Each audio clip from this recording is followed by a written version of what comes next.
come forward. Yep.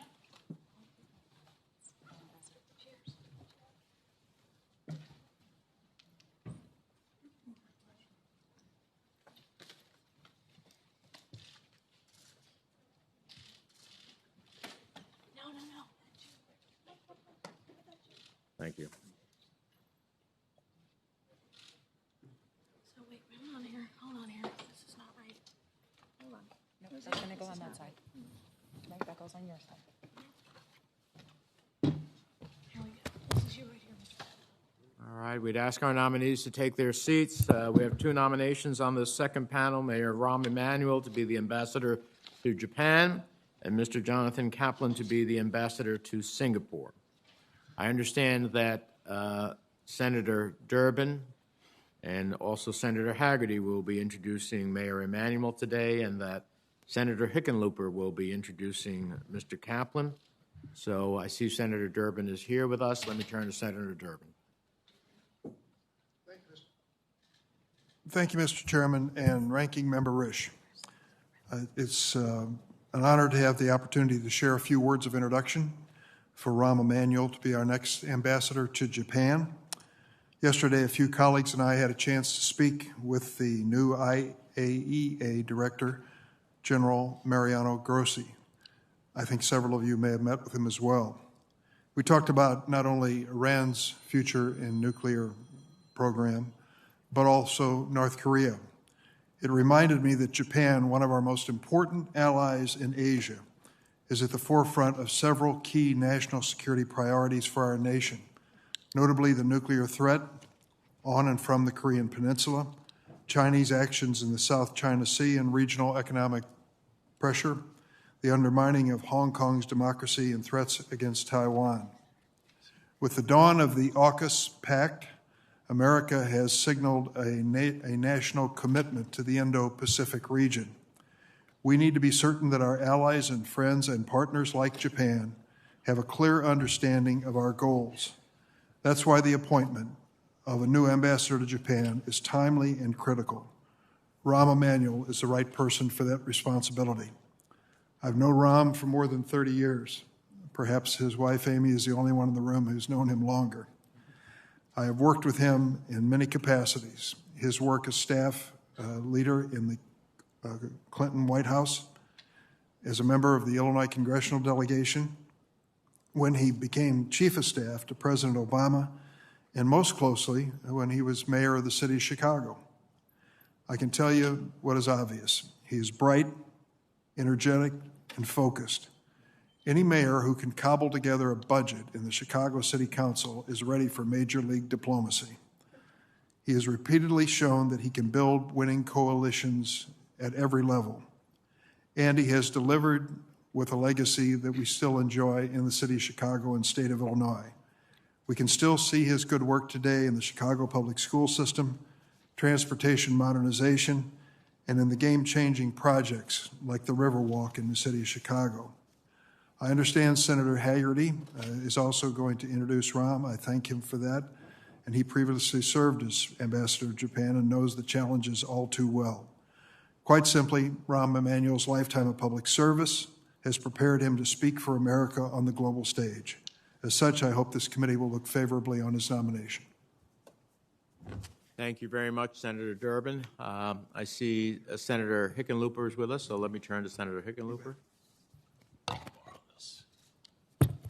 Just so I don't get lost. Thank you, Chair and Ranking Member. Appreciate your time and effort on this committee. I'm honored to join you today to introduce Jonathan Kaplan, President Biden's nominee for U.S. Ambassador to the Republic of Singapore.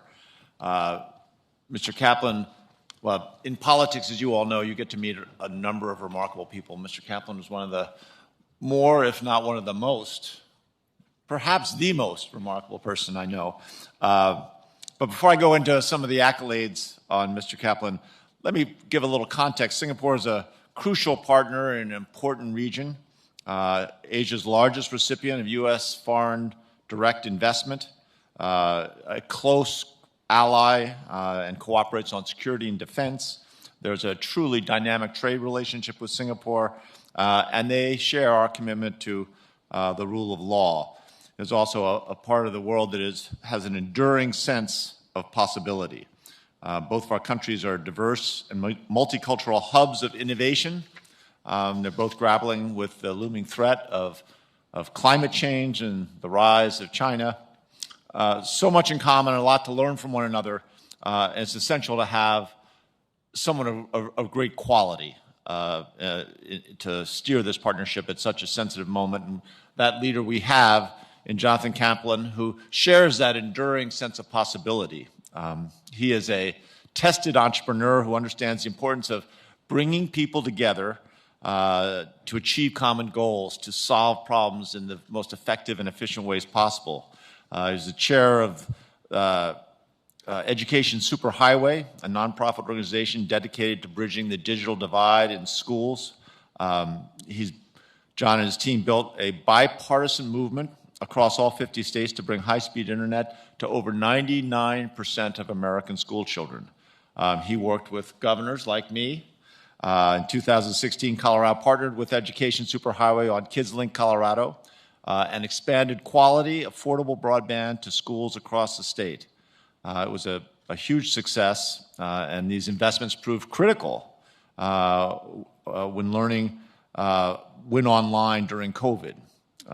John has the mindset of an inventor and an innovator. As an inventor, he has the patents to prove it. He never accepts things as they always have been. He's always envisioning how they could be better and then bringing people together to create that future. Many of you will remember the flip phone video, which he was behind and responsible for. His numerous business ventures have transformed how we use not just technology, but how we record video, as I said, how we play online games, and even how you get your lunch to go. He has extensive experience in the East Asian theater. He's traveled to over 75 countries around the world. He's worked especially closely with corporate and government officials in China, Japan, and South Korea. He has exactly the right perspective and exactly the right experience to represent the United States and Singapore, a country that embodies the same commitment to innovation and that same enduring sense of possibility. For this vitally important partner at this vitally important time, it's been now almost 4 years since this post was last filled. It is critical that we act swiftly to confirm a U.S. ambassador to Singapore, and hopefully with a large majority, which sends a message in and of itself. So I support John's nomination. I hope this committee will do the same. Thank you. Thank you, Senator Hickenlooper. I see that Senator Hagerty has joined us as well, and he wants to join in introducing Mayor Emanuel. Well, thank you very much, Chairman Menendez, Ranking Member Risch. I appreciate your holding this hearing. I want to thank you for allowing me to introduce the person I think will be the next U.S. ambassador to Japan. It's a position that I hold very near and dear to my heart, having served as our most recent ambassador to Japan from 2017 to 2019. And I'd like to say this, that representing one's own country is one of the greatest honors in the world. It really brings home the importance of the exceptional nation that the United States is, and it's an incredible honor that's being bestowed upon those of you that will serve our nation as ambassador. It's certainly an incredible honor that my family and I cherish, and I feel certain that you will too. Today, I'm here in a very different role. I'm here as a member of the committee that oversaw my nomination.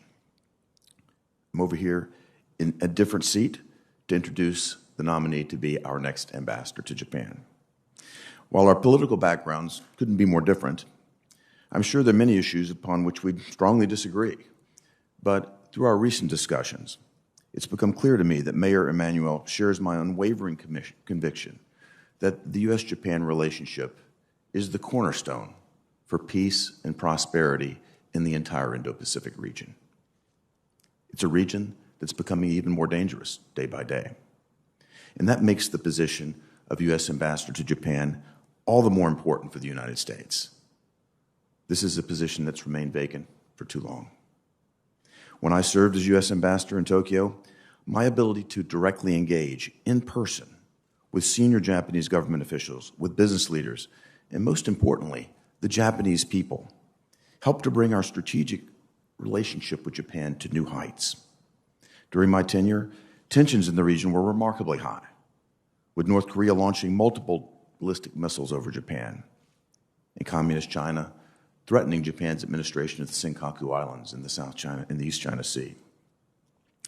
The Japanese people and the world needed to hear directly from the U.S. ambassador when those threats occurred, and they did. As the global security focus continues to shift toward the Indo-Pacific to counter Russia's aggression and the predatory actions of Communist China, the U.S.-Japan alliance must remain the cornerstone of peace, prosperity, and security in the region. And for this posture to hold, the U.S. ambassador will need to play a critical role in advancing the relationship. Today, we have a great threat from Communist China toward our mutual friend Taiwan. This is a threat that requires a strong and unified response from both the U.S. and Japan. Mayor Emanuel understands this critical circumstance, and has assured me that he'll do everything in the immense power of the U.S. ambassador to Japan to stand strong for Taiwan's freedom, for their democratic rule. Our next ambassador to Japan must be prepared to continue a strong and clear-eyed stance for America's interest in the Indo-Pacific. He must stand for the strength of the U.S.-Japan alliance throughout the region, while continuing to support and strengthen our military presence in Japan. This presence is the largest complement of U.S. military forces stationed anywhere in the world. Mayor Emanuel has committed to me that he will be that ambassador. As a former ambassador, I know that sometimes challenges occur from within the host nation. Japan has an outdated judicial system that places that nation at a constant competitive disadvantage. We have American citizens, today a Tennessee citizen, who are caught in the Japanese judicial system, suffering from unfair and barbaric treatment in the so-called hostage justice system of Japan. It's cruel, it's inhumane, and it's unjust. Mayor Emanuel has assured me that he will make addressing this sad and difficult situation a top priority if he's confirmed. This matters a great deal to me, and it matters to the people of Tennessee. We must stand for the human rights of U.S. citizens, and when our citizens are unjustly held, they must be returned home. The region and the world will need to hear that the commitment of the United States to defend Japan remains ironclad and unwavering.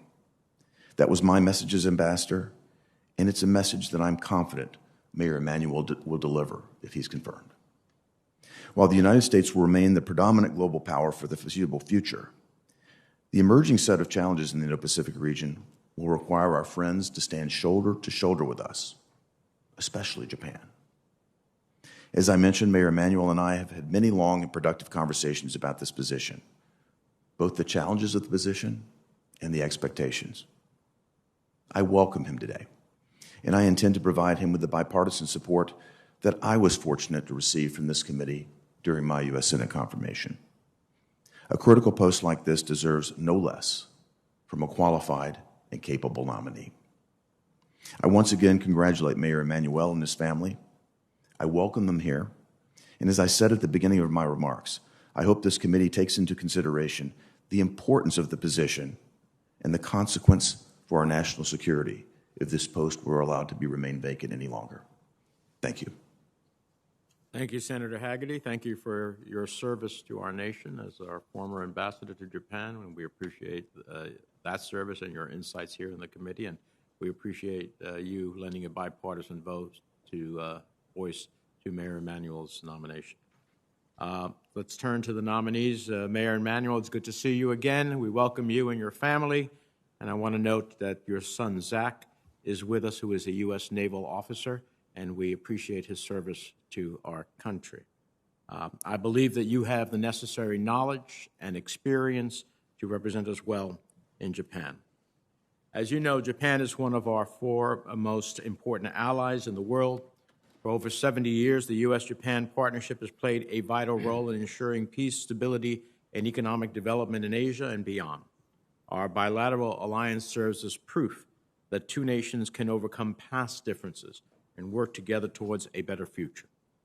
If confirmed, I trust that Mayor Emanuel's vast experience, both in public service and in the private sector, will serve him and our country well as he navigates the opportunities and complexities of the U.S.-Japan relationship and safeguarding our partnership, one that is grounded in common interests and common values. I look forward from hearing from you about how you plan to approach Japan and the region, as well as the type of ambassador you hope to be. As you are aware, today is also the anniversary of the murder of Laquan McDonald. My heart goes out to his family on this day. I believe all of us share that sentiment, and to so many other victims and their families as we work to deliver meaningful reforms to the Black and brown communities who endure injustices every day. And certainly we will give you an opportunity to speak to that in the course of this hearing. Mr. Kaplan, congratulations on your nomination. We welcome your family as well. Singapore, as I know you appreciate, is central for our engagement in Southeast Asia and with ASEAN, and success in Southeast Asia is central to our success in the Indo-Pacific and with our challenge with China. While the Biden administration has launched significant initiatives to bolster the broader regional architecture, including through AUKUS and the Quad, I believe that more attention is needed in Southeast Asia, including on issues like regional trade engagement and economic statecraft. At the end of the day, how we integrate with the region's political economy is far more consequential than our military or security presence alone. And Singapore is, of course, a key regional trade and economic partner. I was encouraged by recent agreements with Singapore to support our common goals in addressing climate change, cybersecurity, and supply chain resilience. Overall, I believe we need to reinvigorate our diplomatic presence and outreach to Singapore, and I trust that you will be up to that task. I look forward to hearing your goals for how we can deepen this important diplomatic relationship even further. We recently, Senator Risch and I recently had the Singaporean foreign minister here, and he spoke about how he and Singapore desires to see our engagement. But when we have not had a confirmed ambassador in Singapore for almost 5 years now, it's tough to have diplomatic engagement, which underscores the importance of getting you in place as soon as possible. With that, let me turn to the ranking member for his remarks. Well, thank you, Mr. Chairman, and thank you, both of you, to our nominees for your willingness to serve and your families as well. On the nomination of Ambassador to Japan, our alliance with Japan is the bedrock of our ability to advance a free and open Indo-Pacific. Over the past decades, the U.S.-Japan alliance has become a critical example of how strong defense ties can bring about stability and prosperity. As we look forward to working with the new Japanese Prime Minister and his team, it is vital that we strengthen and sustain this critical alliance, especially in the face of growing regional threats. We've seen important steps in that direction, including the emphasis on cooperation with Japan, Australia, and India through the Quad. The U.S. and Japan are also working together with other partners in the region to finance the construction of a reliable and secure undersea cable connecting Palau to the rest of the Indo-Pacific, as well as bring electricity to Papua New Guinea.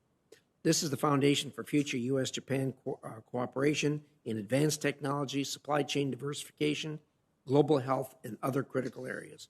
On the security front, we must maintain and strengthen the credibility of U.S. extended deterrence commitments. I've said it before, and I'll say it again now. Sole purpose nuclear declaratory policy or any perceived weakening of our extended deterrent is a betrayal of our alliance in the Indo-Pacific, including Japan. We must ensure our system is equipped to provide advanced capabilities to our allies in the region. To achieve this, Japan must do its part and work with us on cybersecurity and technology security as committed during the Suga Summit, the Biden-Suga Summit. However, certain parts of the State Department that come up with reasons not to provide these critical capabilities are a major impediment on this issue. If confirmed, Mayor Emanuel, you are going to see the security environment we face firsthand, and I expect that you will counter instincts and policies that would weaken our security ties with Japan. We shouldn't tolerate those. On the nomination, Mr. Kaplan, of being ambassador to Singapore, if confirmed, you will be our steward in one of our closest partners in Southeast Asia. Idahoans know just how important our security partnership with Singapore is. We're proud to host and have for some time a Singaporean F-15 pilots and their families as they train at Mountain Home Air Force Base in Mountain Home, Idaho. We should all support expanding our security cooperation with Singapore, building on the Memorandum of Understanding renewed in 2019. On the economic side, I want to hear how you will apply your private sector background to growing economic cooperation with Singapore, including on supply chain issues. Singapore is an important trading partner for the state of Idaho. On the defense side, Singapore has made clear that while it seeks a close relationship with the United States, it also seeks to maintain cooperation with China, including through increased defense ties. Another critical task for our next ambassador is to work with Singapore on the issues where China seeks to exert pressure or undue influence in the country. And along with the chairman, I want to underscore the meeting that we had that was, I think, a very significant and forward-looking meeting we had with people from Singapore. I look forward to hearing your thoughts on all of those issues with that. Thank you, Senator Risch. We'll turn to our nominees. We ask you to summarize your statements in about 5 minutes. Your full statements will be included in the record without objection, and we'll recognize Mayor Emanuel first.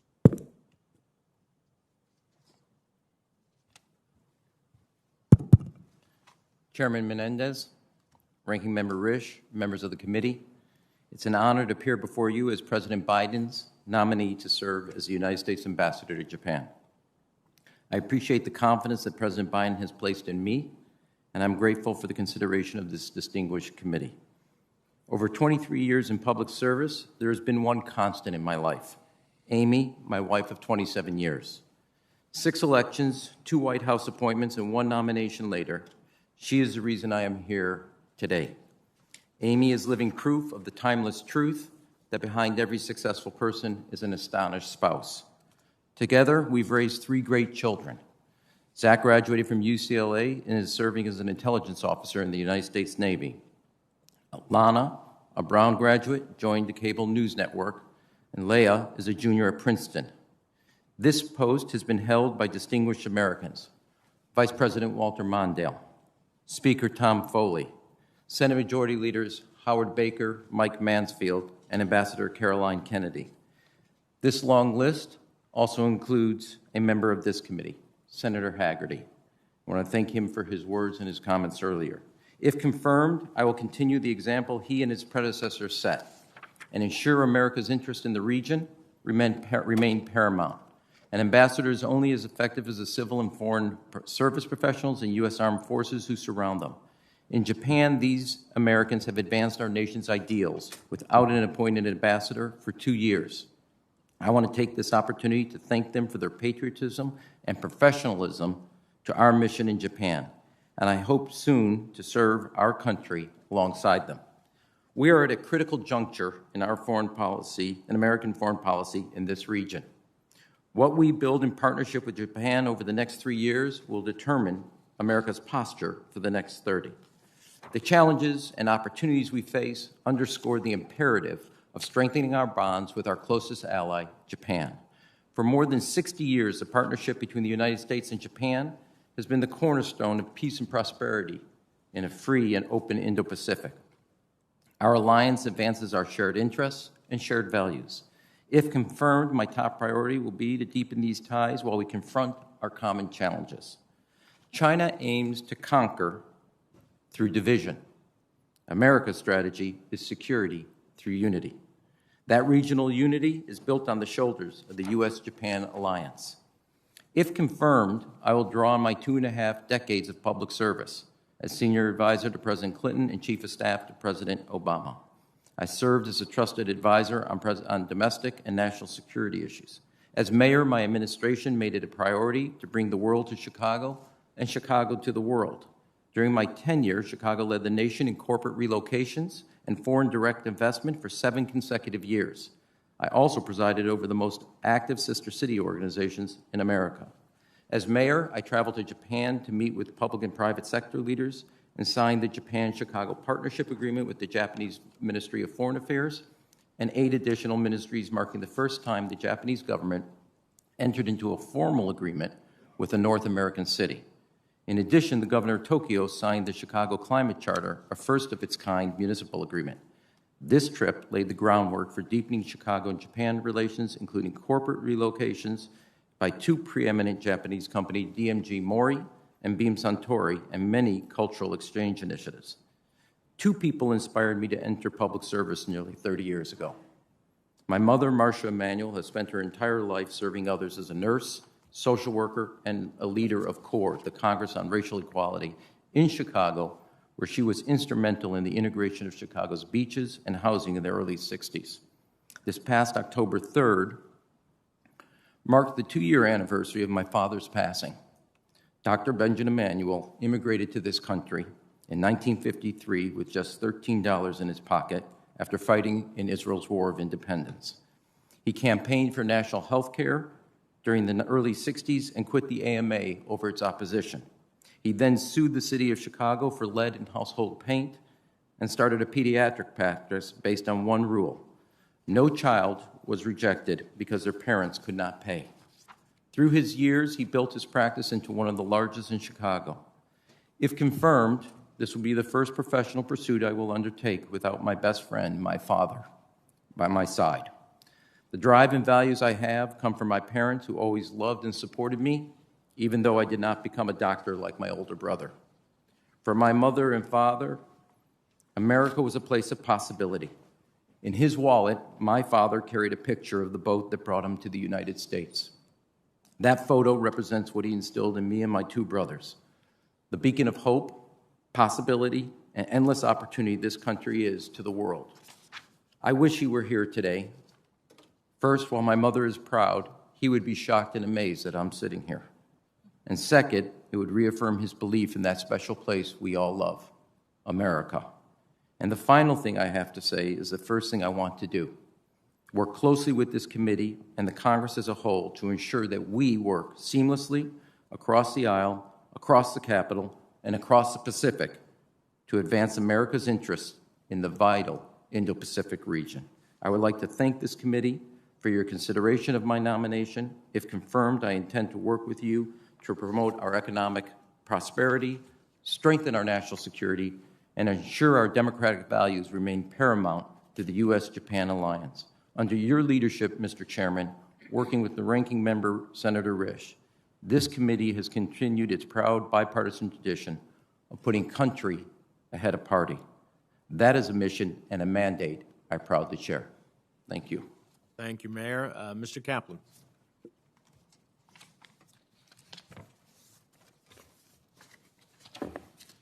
Chairman Menendez, Ranking Member Risch, and distinguished members of the committee, I'm proud and honored to be asked to serve our country as the ambassador to the Republic of Singapore, and it is my privilege to appear here before you today.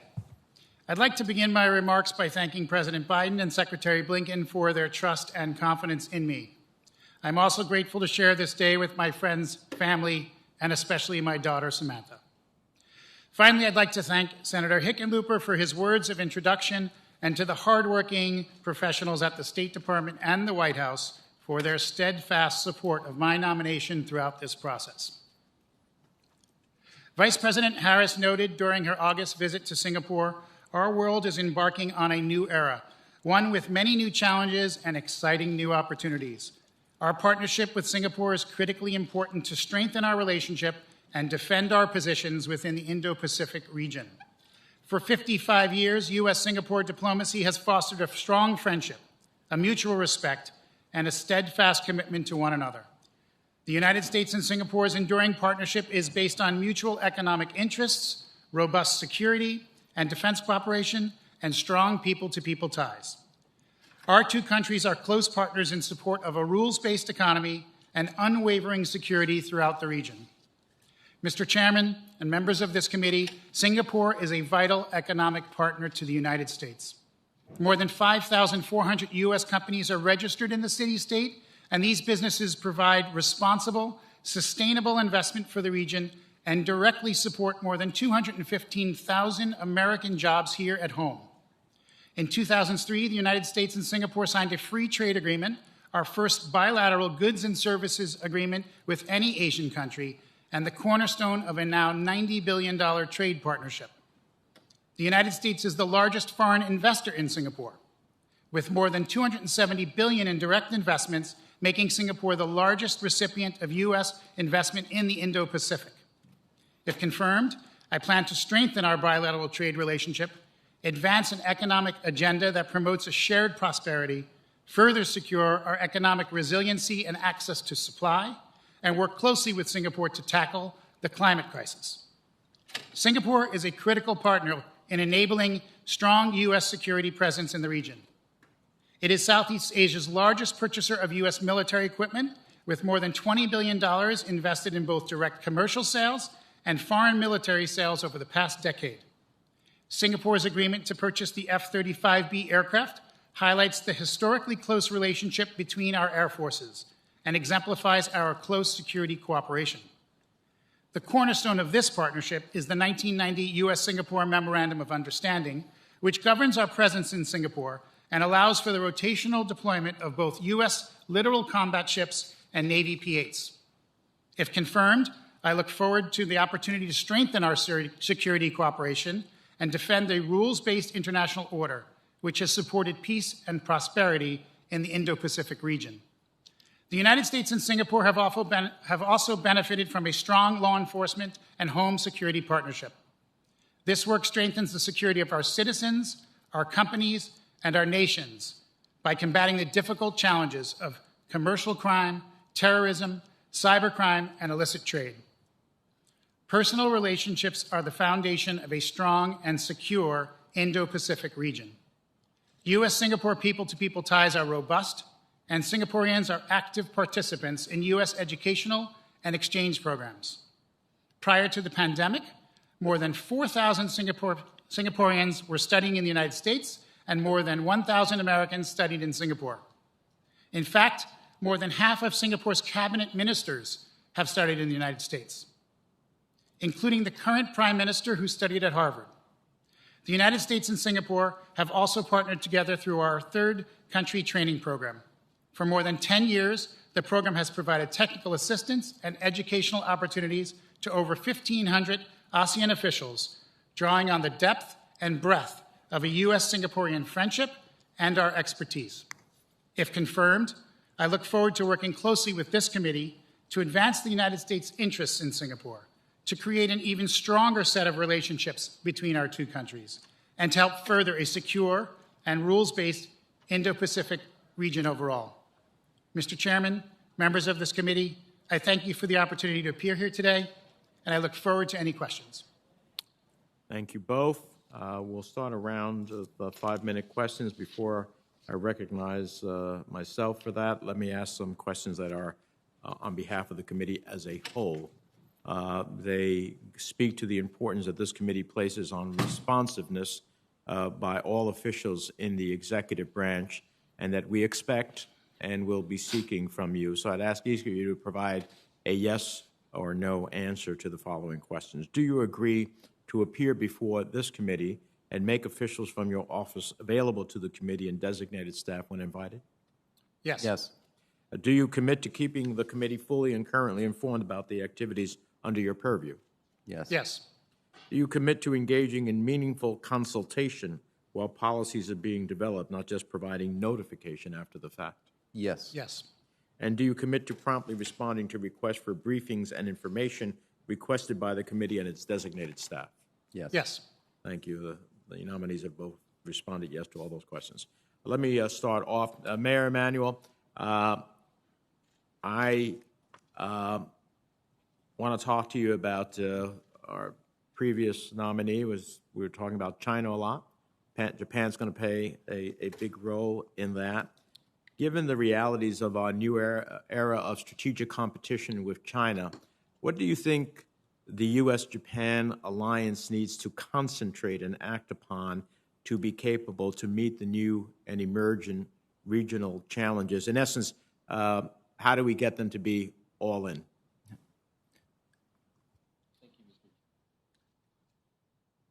Thank you, Mr. Chairman, for the question. As we discussed yesterday, I think the world has learned a lot in COVID.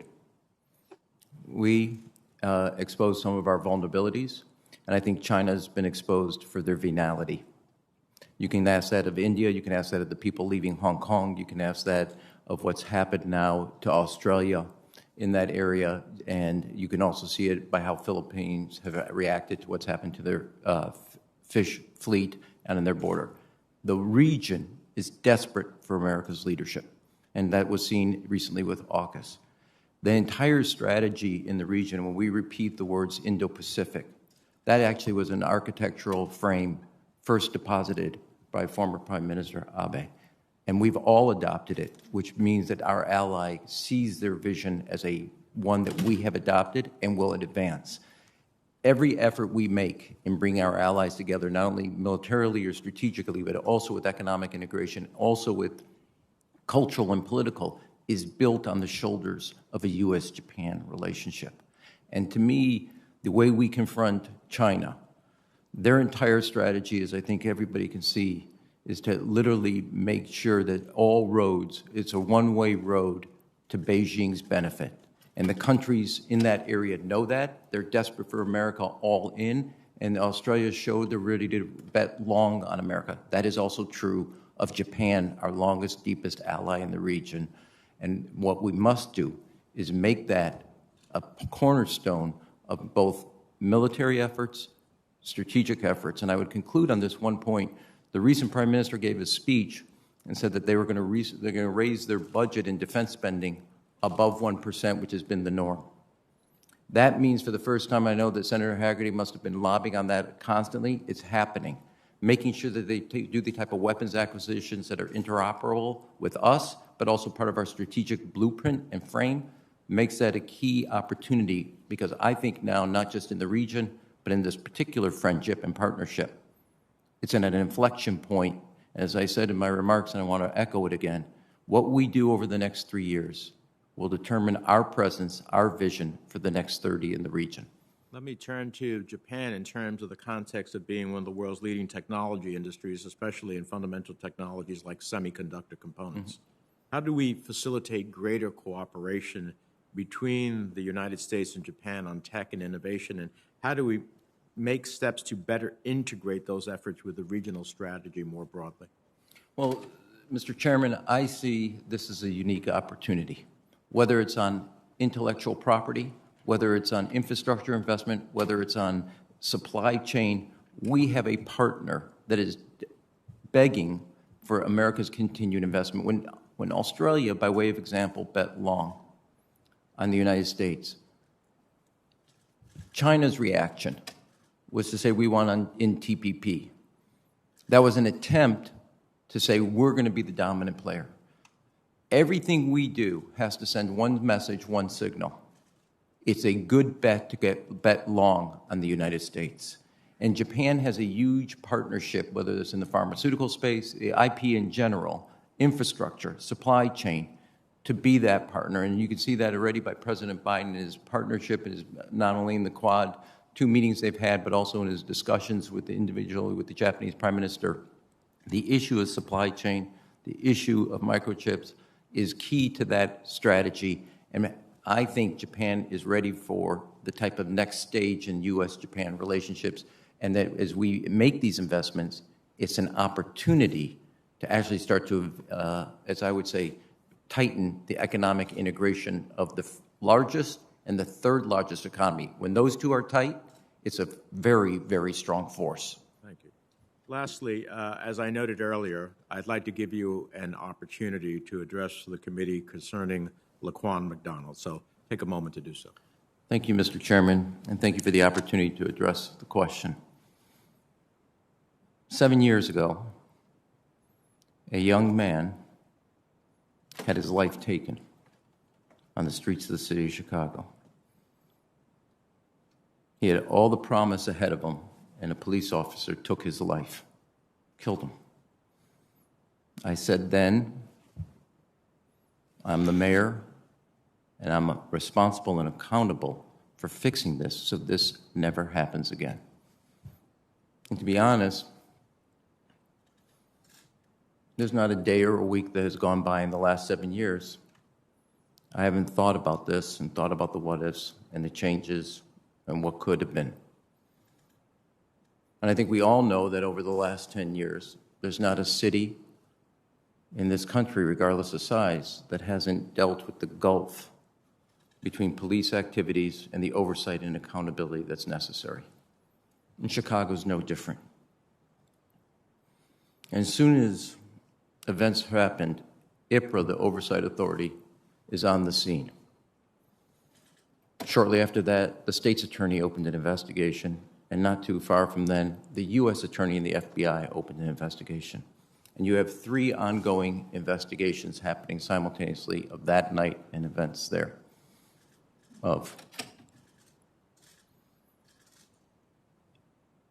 As you know, there's a long-standing protocol and practice that nothing's released in the middle of an investigation for fear of either prejudicing a witness or endangering a prosecution. That was the practice, long-standing, not just in Chicago, across the country. And as recently as May 2nd of this year, the New York Times wrote a story saying, or reported a story, that there's no uniform standard or policy for the release of police video. It doesn't exist today, and it didn't exist back in 2014 and 2015, except for the policy that had been in place about the integrity of an investigation. And you don't want to prejudice a witness, you don't want to prevent a prosecution because of premature release of video or any prima facie evidence. Now that view and that principle runs headlong into another very important value, and that is the deep suspicion, distrust, and skepticism that exists in the community about the authorities investigating the authorities and getting to the bottom of what happened. And the longer an investigation goes on, the greater the distrust and the greater the skepticism about what's really happening here, and that it's not about finding out what happened and getting to the bottom of it, but this is a whitewash and a cover-up. And you have this kind of tension to conflict between the integrity of an investigation,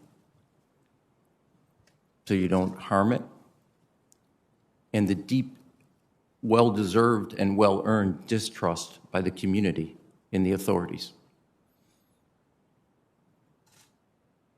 Now,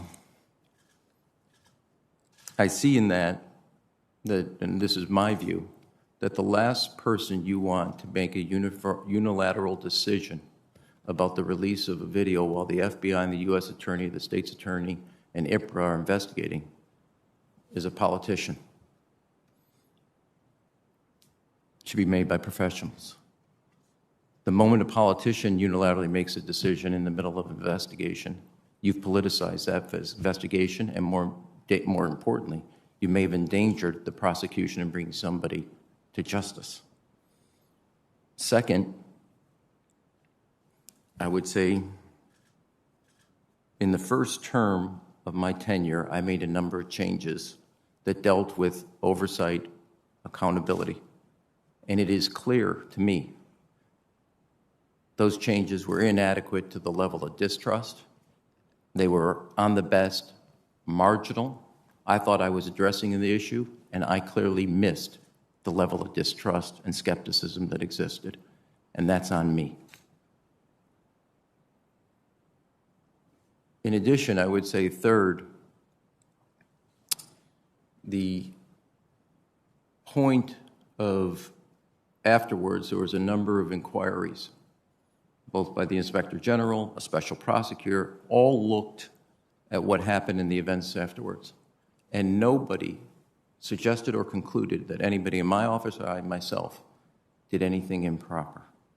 Now, this committee is in the possession of a lot of letters of support from the leadership of the Black Caucus in Chicago to the leadership in the House, Nancy Pelosi, the Speaker, Majority Leader Hoyer, Whip Clyburn, the chairmen of the 2 committees, Greg Meeks, your sister committee in the House, Chairman Adam Schiff.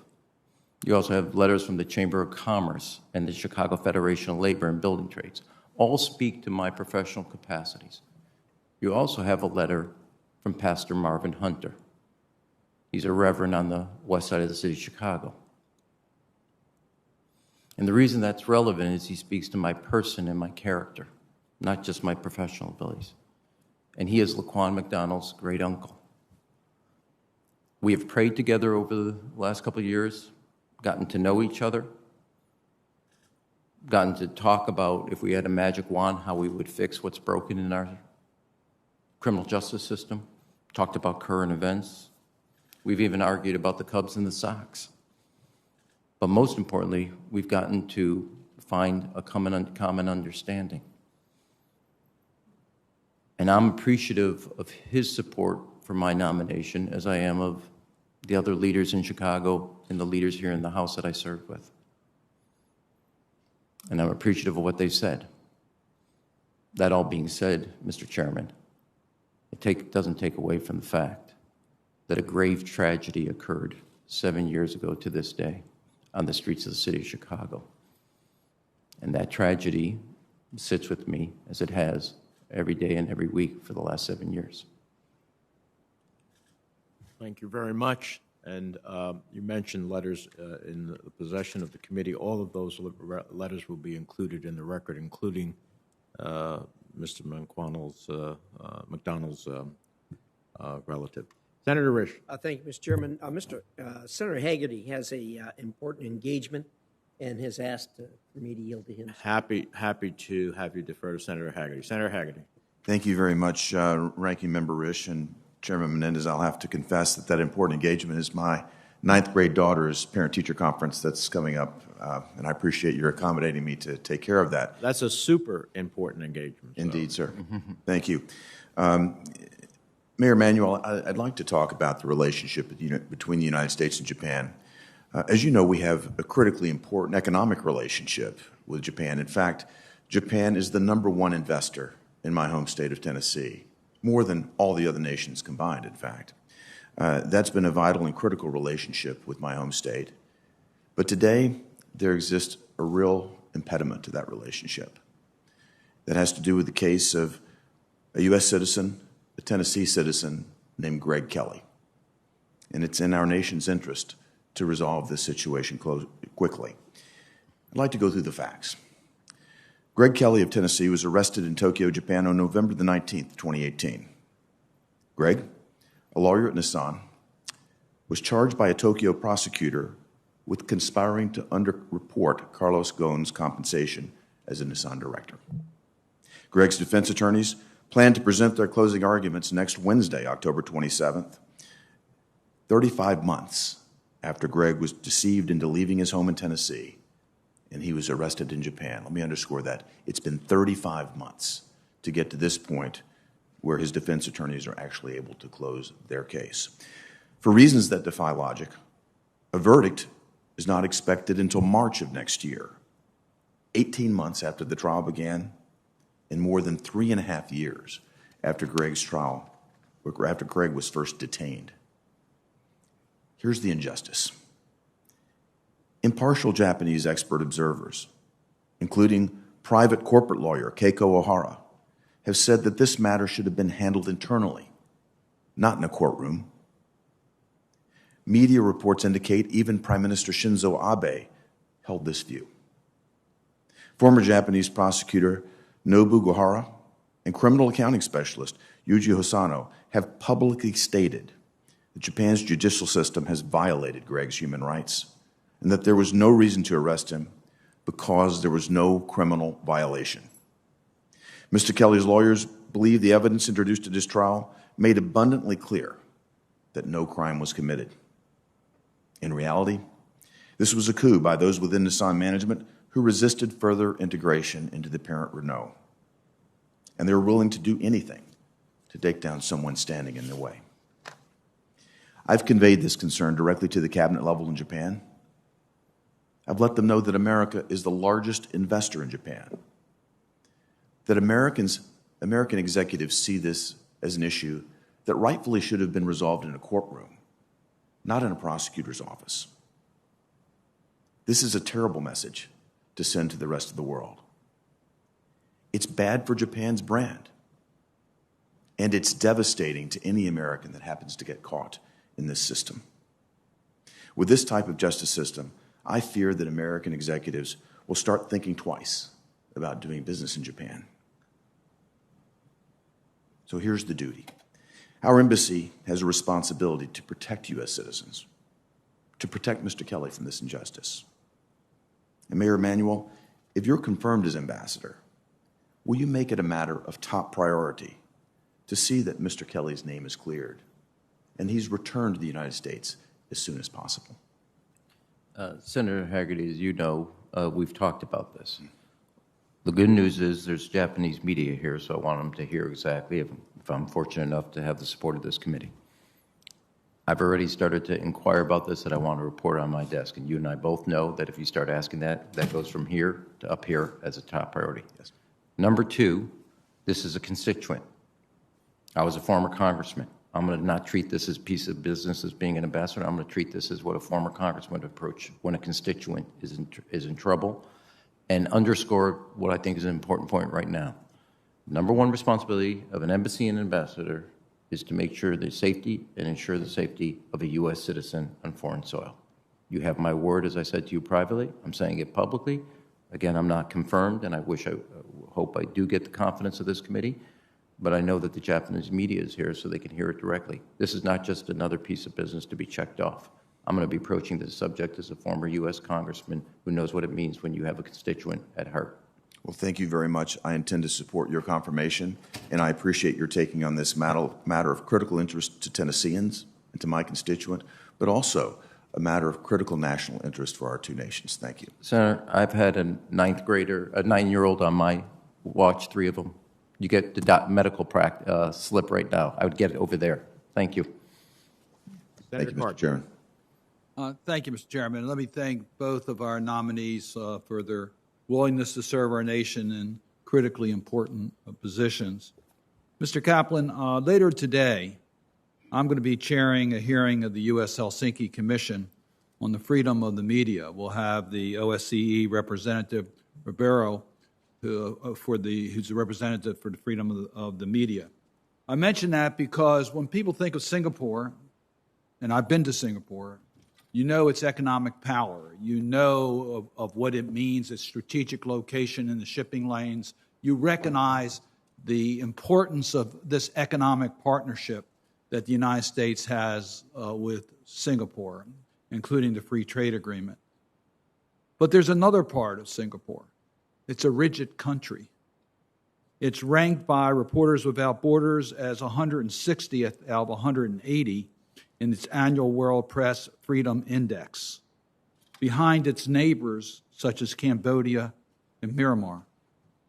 So my question to you, President Biden has made it clear that our foreign policy is going to be wrapped in our values. The freedom of the media is critically important for any democratic state.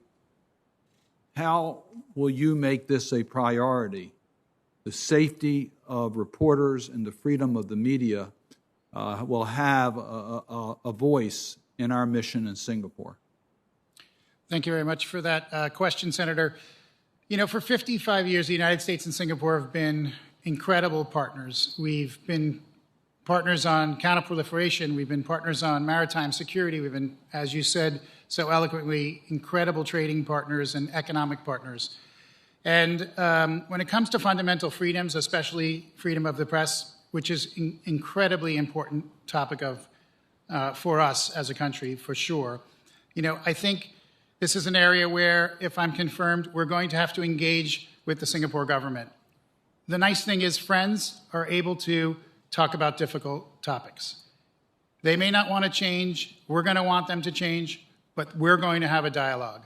This is an area of fundamental freedoms. This is a topic of importance for the administration, and this is a priority for me. Will you make your office available for those in Singapore who need a voice in regards to the freedom of the media? Absolutely. Thank you. Again, globally, this is an important issue. It's not just an issue that is personally important to me, but is important to the United States and to the administration overall. Thank you. Mayor Emanuel, it's good to see you. Thank you for your willingness to continue to get involved in helping our communities. You've taken on some tough assignments, from the chief of staff of a president to being a congressman dealing with the day-to-day activities of keeping constituents happy, to being a mayor of Chicago. I want to talk about one issue in regards to our relationship with Japan. We could talk about a lot of different issues, but we've already talked about some of the military aspects. We have 50,000 troops stationed in Japan. We are in the process of negotiating the special measures agreement that will deal with a transition. You already mentioned the 1%, but the transition to the post-World War II concept of Japan, to Japan being a strategic partner of the Western powers in dealing with protecting democracy. So I just really want to get your thoughts as to how you will be engaged with our committee, with Congress, and certainly with the Defense Department and the White House as we talk about Japan's modernization of its military capacity and commitment, and how that will affect U.S. military presence in Japan and the current arrangements that we have between our two countries. Senator, thank you very much for the question. As we've talked before, Japan today, willing to go from 1% to 2%, is a sea change in thinking. It's a reflection that they know they have a greater role to play and they have greater threats. Not just the percentage of a number, but what that number would reflect. What are they looking at buying? What are they looking at adding? That's essential for their security and also essential for our partnership in that effort. And I do think, not just in that 2% in that strategery, I don't think it can be lost on all of us that we're the first country to articulate the idea of a free and open Indo-Pacific. That's now become the nomenclature and the term that we use, they use, and our other allies do. And it's also a bulwark that it makes sure that China hears that this is a part of the world that we're going to stay in, that our ally, our number one ally in the region, is now upping its game in a way that could not have happened before. And if you look over the span of the last 60 years, Japan has moved forward each time in taking a more critical and a more, for lack of a better way of saying it, forward-leaning effort. But I would like to also stress, the military hardware is one thing. It's just a component when you link up the United States and Japan. It's also the opportunity to see climate change investments, infrastructure investments, IP protection, IP investments. Those are not challenges, those are opportunities. And so, and when we do that together, not only do we send a signal to China, but more importantly, we send a signal about America. We are strong because of our allies and our unity. China has one strategy, a one-way road to Beijing's benefit. And everybody in that region, most importantly Japan, know that the United States doubling down on its commitments in the Indo-Pacific area makes them more secure, makes the region more safe and open, and it's a values-based system, not based on one country's proclivity. And anything that challenges that must be met with the united force of all of our allies and friends in the region. Thank you. Thank you, Mr. Chairman. Thank you. Senator Risch. Thank you, Mr. Chairman. Mayor Emanuel, you and I have talked about this, but I want to underscore again this particular subject. As you know, our extended nuclear deterrence underpins U.S. security architecture in the Indo-Pacific, and of course, part of that is strategic ambiguity. You've maybe heard our discussions a bit about consideration, at least, of U.S. adopting a sole purpose statement as opposed to a strategic ambiguity. I would urge that when you go to the Indo-Pacific and you hear not only from Japan but from all of our partners there, their concerns about this, I hope you will convey that in the strongest terms to the current administration. Can I get your thoughts on that? Thank you, Ranking Member Risch, for the question. And I would, as I said to you privately, you and I know that the last time there was a review of our posture in the region, there was no country, and not just in the region, internationally around the world, no country was greater consulted and whose views were greater considered as we enunciated our policy than Japan. While I am not privy to those conversations today, I would be shocked that it wasn't following that pattern, that Japan's security interests are paramount to the articulation and the revision as we look to the policy. And I will just say, nothing about the current events, whether that's what's happening in North Korea, what China just did over the last 2 weeks vis-a-vis Taiwan or with the hypersonic, has given anybody any sense that as we review this policy, it has to be done in consultation with our allies and friends in the area, and none more important than Japan. And so when I articulate, but it's not me, it's President Biden who has said everything we do there is built on the shoulders of the U.S.-Japan friendship. That's where the rubber hits the road, exactly on that area. Well, I'm glad to hear that, and with your experience, I have no doubt that you're able to deliver tough messages sometimes when people don't want to hear it. So, Senator, Mr. Ringmer, I think it could be said as a moment of self-awareness. Nobody's ever walked out of a meeting saying, wonder where Rahm stands on this. So you have my assurance. All right, that's comforting. Thank you so much for that. Mr. Kaplan, I really am impressed with the fact that the administration has seen fit to appoint someone with your qualifications from the private sector, a capitalist, if you would, to Singapore. Our trade relationship with Singapore, I think, is not very much appreciated by most Americans, and your appointment there, I think, will help underscore that. In Idaho, they're one of our important trade partners. We've enjoyed a great relationship with them, and of course, they have troops stationed there that are in constant training. So, appreciate you doing that. I hope that you will take into consideration how important they are as a trading partner, and continue to encourage that. It's a great benefit both ways. So, thank you much. I look forward to it. Thank you, sir. Thank you. Thank you, Mr. Chairman. Senator Kane. Thank you, Mr. Chair, and congratulations to both of the nominees.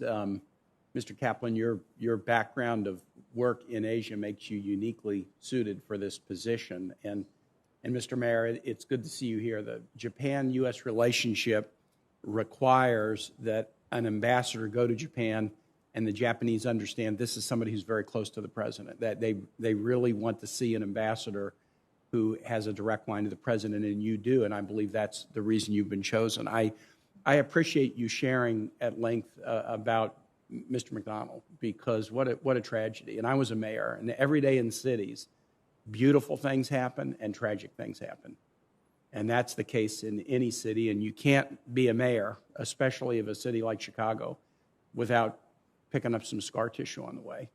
But your description of what you learned along the way, that the levels of distrust that some in communities feel toward people in power, toward politicians, toward police, I had to learn and then relearn those lessons often in my time as the mayor of a majority African-American city. And I'm sure, since Chicago is a much bigger city than Richmond, Virginia, those lessons were challenging and painful for you during your entire tenure, but you served in an admirable way. I want to just ask you one question that really, it's maybe a little bit about Japan's domestic politics, which ambassadors don't even get involved in. But you pointed out accurately that the U.S. network of alliances in the Indo-Pacific is incredibly important as we think about China threat, and there's no alliance that's more important than the U.S.-Japan alliance. I'm very excited that numerous presidents now have invested in this notion of the Quad, and President Biden is really operationalizing it beyond strategic dialogue to do vaccine diplomacy and other things. But as I look at the Quad, there's an obvious omission, and that is South Korea. South Korea should be in that, and yet the challenges between Japan and South Korea have been of longstanding historical challenges. What might you be able to do as an ambassador to Japan to help, encourage closer and closer relationships between these two nations that are such great allies of the United States and have so much in common in terms of the threats that they face in the region? Senator Kane, thank you for the question. I think that Japan has a new prime minister and there's a new election. That will also be true in the spring in the spring of the coming year in South Korea. I think we're both familiar, having run for office, what that does. As a general principle, and this has been articulated both by the president, and I've heard him in different situations in a prior, when I wore a different hat than mayor, but as chief of staff. I think as it relates to this as a general kind of at 10,000 feet, you never want the 20th century to rob us of the opportunities of the 21st century. Not that those aren't heartfelt and serious, and they are. So as a one, keeping people focused on the future and our commonality, not what divides us. And the United States, an ambassador both from the United States here, but also in South Korea, can play an important role in facilitating that focus on the future rather than any tensions that legitimately exist about the past. In that said, and I'm aware, like you, of politics, which is not a bad word, is nobody at this point, you don't want to embarrass or shame any one of the two parties publicly. So the goal would be to keep the private conversations moving forward, so there's no sense in a public way that they have been, for their own respective roles and responsibilities to their publics, are not cornered from the opportunity to make the most of the 21st century. What Japan faces, South Korea, the United States, I see the challenge, what people refer to as either climate change, infrastructure, IP protection, investments in the supply chain. Those aren't challenges. They're tremendous opportunities for greater integration, greater advancements of our cooperation, and strengthening a rules-based system that all three share. So from the challenges, make them opportunities for greater cooperation between the three parties. Two, focused on the 21st century opportunities, not the challenges of the 20th century, and don't let the 20th century rob us of what we can build together, the three. And third, don't do anything that surprises people in public so they have the opportunity to be, for lack of another way of saying it, to lean forward in a collaborative and productive way. Thank you for that. And Mr. Kaplan, I'm going to be very proud to support your nomination. I was going to ask you a question about press freedom, the same question that Senator Cardin asked. There's so much right in the U.S.-Singapore relationship. The low ranking of Singapore on global press indices is a continuing challenge, and I'll look forward to, I'm confident you'll be confirmed. I'll look forward to working with you on those. If I'm confirmed, I obviously look forward to working with you. Thank you so much. Thanks, Mr. Chair. Senator Coons. And thank you very much, Mr. Chairman, and Mayor Emanuel and Mr. Kaplan. I very much look forward to our exchange today and appreciate the testimony you've already provided. And let me also thank your families for supporting you. To Amy and to Zach, who I had the opportunity to meet in person, but had spoken to before, and to Lana and other family members, Leah, who are watching. And thank you, Mayor, for sharing your personal story and journey and what that has brought to you and your decades of public service. And to Mr. Kaplan and your daughter Samantha and other members of your life who are with us today. It's wonderful to have both of you in front of us and to have this chance to interact with you about these two important positions that have been vacant for too long with two absolutely vital Indo-Pacific partners for the United States. I am, as I think you both know, the chair of the Appropriations Subcommittee responsible for our foreign assistance, and Japan is also a major donor in development assistance in the region. And one of the reasons I worked with a number of my colleagues to help create the Development Finance Corporation was so that we had a new and more modern tool, more capable of partnering with JBIC and ADB, the Asian Development Bank, and the Japanese investment entity. How do you believe, Mr. Mayor, that we can use the DFC to more closely partner with Japan's development entities, and how do you think partnering with our regional allies, whether it's Australia or Japan, South Korea, others, in development finance, might actually create a new chapter in providing alternatives that are more transparent, that are more sustainable for the development of the region? Senator Coons, thank you for that question. I do want to take 1 second and personally, as I have privately, thank you publicly. When you were on a CODEL to Korea, you personally called Zach to check in on him, and a high order. You made one Jewish grandmother and mother very happy, and that's a very tall order. So I want to thank you, Senator, for doing that personally. On a serious note, in the process of talking to a lot of people, one, I did not realize that Japan is a actually larger investor in infrastructure around the region than China. We hear a lot about Belt and Roads, about the China plan. Japan is actually, by about a number of about 75 billion in US dollars, bigger than China in the region. That's a big asset with our ally. Second, on top of it, if you do polling among the public in the region, Japan is the most popular country. Again, a big asset in our partnership. Third, as I've repeated, as I said earlier, and I want to repeat, the architecture from Prime Minister Abe lives on and is now adopted by all, which is a free and open Indo-Pacific.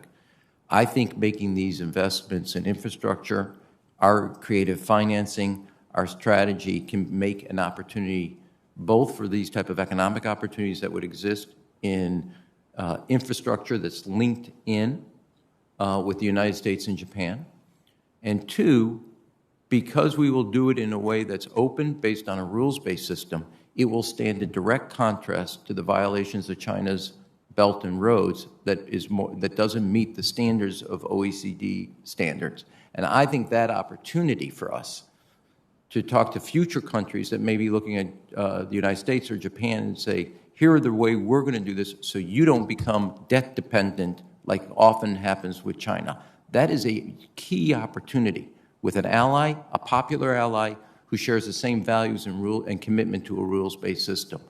That is something that we want to harness to our strategic overall interests in the region. Thank you. Let's talk a little bit more, if we can, about the modern digital economy and ways in which trade and better integration with Singapore, with Japan, with the region would actually serve our interests. The digital trade agreement between the United States and Japan that we concluded in 2019 could be a useful starting point. Singapore has been a leader in creating digital trade agreements with its trading partners. And USTR Catherine Tai recently met with her Singaporean counterpart, and they expressed an intent to work together on digital trade. I'd be interested in hearing from both of you, if I can, how we could advance work with Japan, with Singapore, to set rules and standards for the digital economy that can serve as a model for the region, model for the world, and help provide a more attractive alternative to digital authoritarianism. Do you want to go first? Sure. Thank you so much for that question.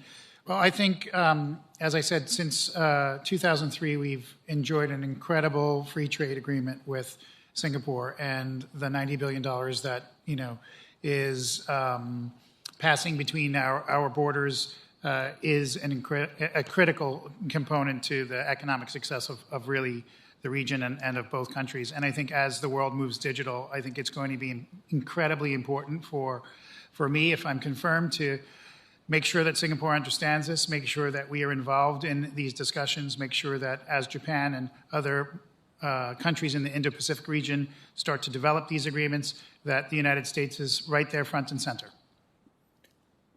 I want to echo my friend, Ambassador-to-be, hopefully Kaplan, has said. We've talked about this in our training, and I would just say, and again, if have the opportunity to be confirmed, work alongside, a digital writing of the rules is exactly what we want to be doing by saying this is a rules-based system, not based on one country's own self-interest, but what stands the test of time for all the countries in the party. And as somebody who's been a student of our politics, talking about it this way, approaching the digital piece of the economy, the writing the rules, gets us away from the kind of what I would call Hunger Games of our politics. The moment you say the word trade, or the moment you talk about that, but dealing with writing the rules goes to the strength of a partnership based on a values-based, rules-based system rather than going and dealing with, I think, the weaker part of our politics. And I think that would advance our interests in the region, and it's very clear by the ambassador to the USTR from the United States. She has made that clear as well. Well, thank you both. Mr. Mayor, you demonstrated your diplomatic skill with the breadth of who introduced you today. You were both introduced by wonderful colleagues, and I look forward to visiting Japan and Singapore in the future and to working with you in your roles. Thank you very much, Mr. Chairman. I understand Senator Van Hollen is with us virtually. Yes, thank you, Mr. Chairman, and congratulations to both of these nominees. Wanted to get back in person, but the scheduling prevented that. So to Congressman Emanuel, good to see you back on Capitol Hill. I want to ask you about the North Korean threat, because as you know, just a few days ago, North Korea launched a ballistic missile into the waters off of Japan. This has been part of a pattern over many, many years as North Korea has also strengthened its nuclear weapons capacity. The Japanese Prime Minister Kishida said in response to the most recent launch, quote, "We cannot overlook North Korea's recent development in missile technology and must work with them and work to address the threat in the region."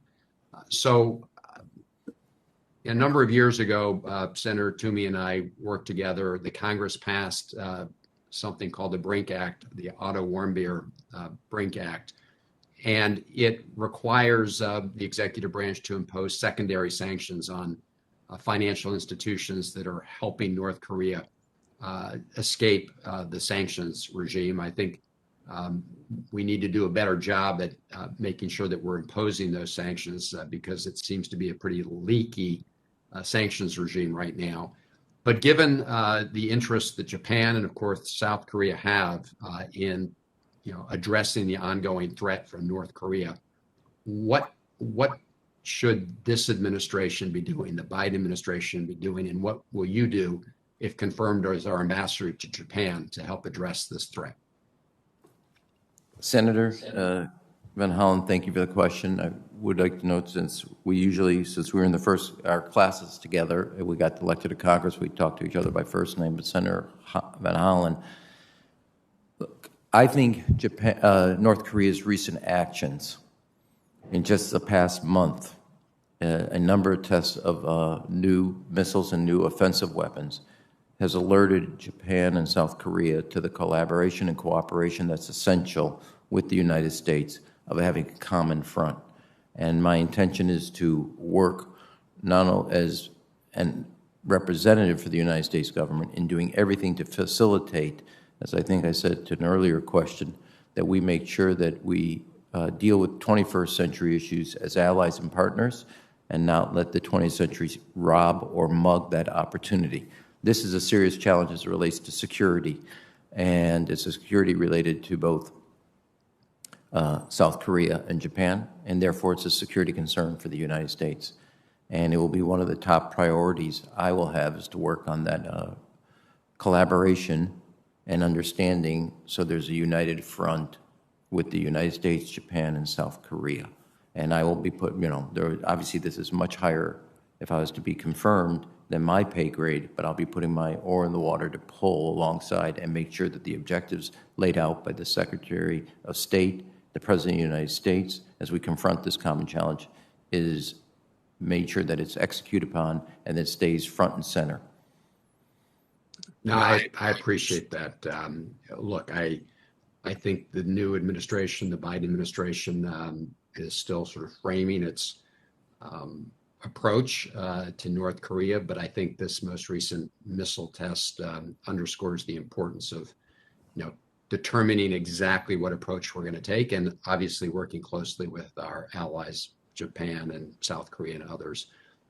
Speaking about security arrangements and allies, the Quad has become an increasingly important sort of structure for addressing security and economic and other issues in the Indo-Pacific region. Can you talk a little bit about how you envision working with Japan to strengthen the Quad partnership?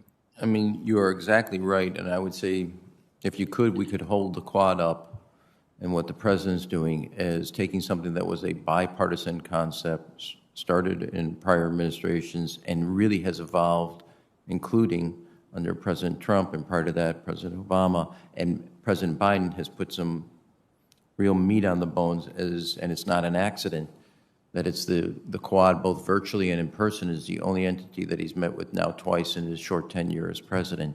And all the parties, India on its own border, Australia with the recent change in the nuclear-powered sub acquisition, and then Japan with its own recent budget on its defense investment, know that the partnership here is a essential one for the strategic interests as all the parties confront a threat both by China and any threat strategically or militarily. And so I see the Quad as the President has enunciated, as the backbone of both economic and security interests in the region of the United States, and working with our closest allies who have the same sense that this is a very, very important tool for America's foreign policy in the area and strategic interests being articulated and acted upon. Thank you. Well, thank you, and Mr. Chairman, thank you, and I best to Amy and the family, and I look forward to supporting your nomination. Thank you, Mr. Chairman. Thank you. Senator Merkley. Thank you very much, Mr. Chairman, and thank you both.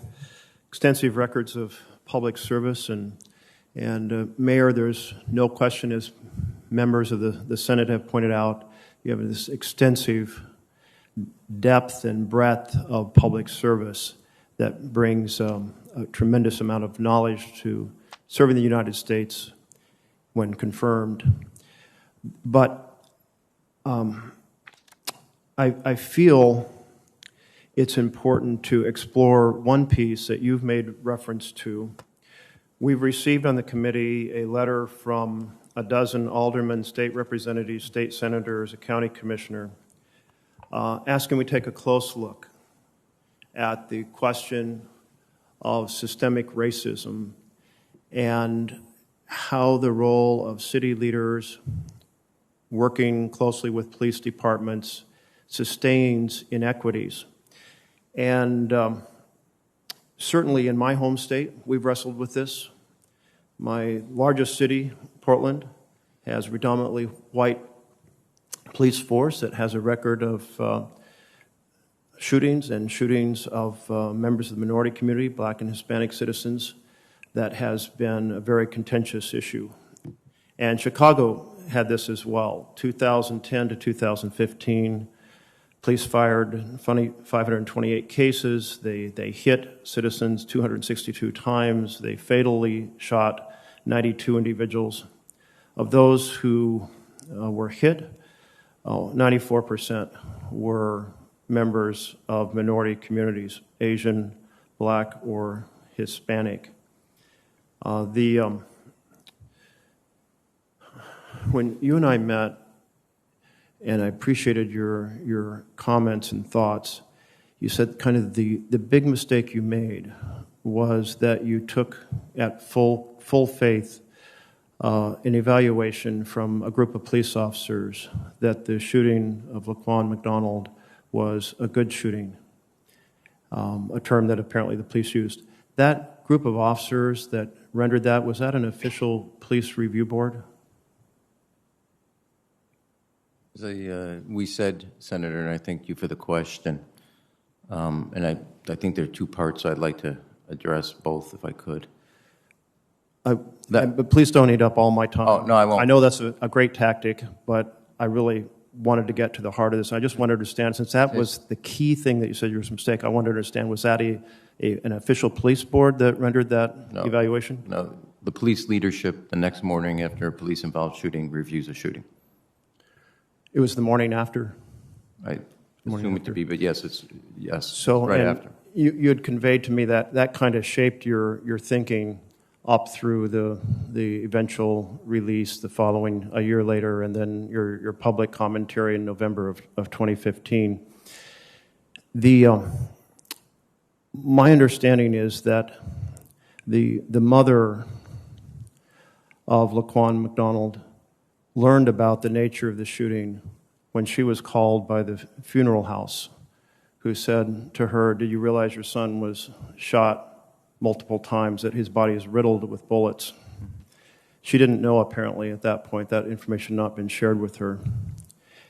And Then her attorney subpoenaed records in November of 2014. And when the attorney subpoenaed records, did that trigger the conversation that filled you in? I know you've said you never saw the videos, but filled you in on the fact that this was an unusual case where a child had been shot 16 times. As I said in an answer to Chairman Menendez, there is an investigation going on by 3 entities, the U.S. Attorney, the State's Attorney, IPRA. They were the ones dealing with this, and as I believe, you don't want a politician to make a unilateral decision while those investigations are going on, because it would violate a sacrosanct protocol and principle of ensuring that nothing is out prior to the investigation being wrapped up. Yes, Mayor, but that wasn't my question. My question was, when her attorneys sought the evidence from the city, is that when you learned about the nature of what had happened from the city attorney or from the police or so forth? As I said, when the video became public is when I learned what happened and the consequence of what happened that night. Okay, so in December, the family viewed the tapes, and the city required that they enter into a non-disclose agreement. That's a pretty significant decision. You were saying you had no idea of the circumstances of the shooting. No one had told you the child had been shot 16 times, or that the child was lying on the ground, or that a revolver was reloaded. You had no idea in December when the family reviewed the tapes? Senator, is that situation, the family approached the city about a settlement. An NDA is a standard practice at that time, and also the public information, as you know, when the city council is asked to work with the family and come up with the resources for the compensation, all the members of the city council heard that, and it passed 50-0. So that was the kind of description that was in the public domain when it was voted on. Yes, of course, I didn't ask about the NDA. I asked if at that point you were briefed on the details of the shooting. The details were in the public domain when the Corporation Council briefed the alderman. So in February and March, the city reached out proactively. Please, Chairman, can I finish a few questions here?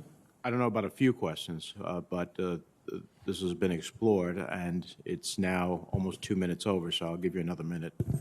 Thank you, Mr. Chairman. I'll submit questions for the record so that you can address these things. But I think that in this time of national reckoning with the challenge of Black Lives Matter, when aldermen and state representatives and state senators say this was an issue, that there was close cooperation during your time as mayor between the mayor's office to essentially discourage the release of information and to not develop significant reforms, which I know that you have a story to tell about the reforms, and I'll submit questions to record so you can tell that story. I think it's important for this committee to actually weigh this, and so thank you for meeting with me before. Thank you for addressing this now. But just to clarify, because all these things happened, the family requested the video. The city attorney reached out proactively before there was a lawsuit to ask for a settlement. The settlement was approved in a less than 1 minute meeting with no public discussion. It seems hard to believe that all those things happened, and yet you were never briefed on the details of the situation when you were leading the city. Can I, since you brought up aldermanic letters, as you'll see also here, the leadership of the Black Caucus has signed a letter in support of my nomination. Those are the members that worked with me. It doesn't take away from the fact that, as I said before, and I want to repeat because I think it's important, all those are not technicalities. This is a tragedy that happened, as you know, as you made reference to what's going on in Portland. And as I said, no city of any size has not confronted the gulf and the gap that exists between police practices and the oversight and accountability. I made efforts of them. They missed the mark because they totally missed how deep that distrust is. And as in the Reverend or the pastor's letter, how broken the system is that we all relied on. Yes, and I did note that... The chair would just say to my distinguished colleague, I've allowed you to go 4 minutes over the 5 minutes, so I think that questions for the record would be appropriate. Thank you very much, Mr. Chairman. Thank you. Mr. Kaplan, before we adjourn this here, I don't want you to think you're not the object of my affection for the position you're going to have. So let me ask you, Singapore, along with other countries in the region, face a time of increasing geopolitical uncertainty with China's growing assertiveness in the Pacific. What's your assessment of how Singapore's thinking on China has evolved in recent years? How do we influence Singapore's approach towards both confronting and competing with China in a way that aligns it more with our values, which I believe they generally share, versus the values that China is promoting? Thank you very much for that question. The U.S. must engage with China from a position of strength. And strength comes from our partnerships and our partnerships within the region. We've talked about this throughout this hearing. And I believe that Singapore is a tremendously strong partner of the United States. They're involved in our F-35 program. We have naval operations that we do with them. As the ranking member mentioned, we train their Air Force. So if I'm confirmed, I look forward to continuing to work with the government, continuing to come up ways for us to support a partnership that addresses these threats that China continues to bring upon not just the United States, but the world overall. Enduring support for ASEAN is critical to the United States and posture in the Indo-Pacific and central to the engagement with our partnership with Singapore. When the foreign minister was here, we had a significant conversation about ASEAN. What steps would you take to help Singapore in bolstering ASEAN centrality in the Asia-Pacific region? Well, I think, the President and the Secretary of State want to have a multifaceted approach to the region. They have AUKUS, we have Quad, and of course we have ASEAN. And Singapore is a founding member of ASEAN. The United States has always been a firm supporter of ASEAN. The Secretary and the President have reaffirmed their commitment to ASEAN. And again, if confirmed, I look forward to working with the government, working with industry, working with Singapore to ensure that everyone knows that we are behind ASEAN. Singapore remains an important part of ASEAN, and ASEAN will play a critical role in the safety and security of the region. And finally, Mayor Emanuel, I want to just go back to Japan very quickly, but importantly. We need, and I've said this to leaders from both countries who have come to visit us here in Washington, we need Japan and South Korea to understand that their unity along with us is critical to deal with the regional security questions and certainly with North Korea. And I think in my 30 years of doing foreign policy between the House and the Senate, this is not one of the best moments I've seen between the two countries. I hope you will use upon confirmation your efforts to try to get the Japanese from their side, and then we will get our person in South Korea to do the same, to find some common ground. There are historical issues, I understand that, but the security of both nations and its people should supersede their common interests in that regard. Is that something we can count on you to try to do? 100%, Mr. Chairman, and I would just, if I, in the remaining minutes here, just say, this is no doubt there's been highs and lows in the relationship between Japan and South Korea. I think that given what North Korea has done and is doing, what China has done and is doing, makes this an opportunity in an organizing way to have both parties, or the tri, meaning the United States, Japan, and South Korea, to now focus on what is not a theoretical threat, but a reality, as the recent test just the other day by North Korea has shown, that this is not theoretical given the test that was just, submarine test that was just done. So that, to me, underscores there's a level of urgency for all parties to now find the common ground, focus on the future, focus on what binds us together, and not allow tensions of the past and disagreements to actually in any way endanger, and I do think, endanger the relationship. I'd close with one other thought. China, Russia, North Korea are trying to find cracks and fissures in the alliances between the United States, Japan, United States and South Korea, United States, Japan, and South Korea. Our job as a facilitator is to create the bonds of unity that we have, speak with one voice, one interest, and one imperative. And this is one of, if not the highest priority, to find that unity so we can confront the attempt by China and North Korea to divide us. Finally, as in all relationships, the question of press freedom with Singapore was raised earlier. In this case, more than 475 U.S. children have been kidnapped to Japan, and the U.S. has named Japan a top 3 worst offender of international parental child abduction. There has been no significant improvement since Japan acceded to the Hague Convention on the Civil Aspects of International Child Abduction in 2014. So when you are confirmed, I hope that you will make one of your priorities to get the Japanese government to understand that when you enter into an international convention and when American children are involved, we certainly expect you to live up to your obligations under the convention.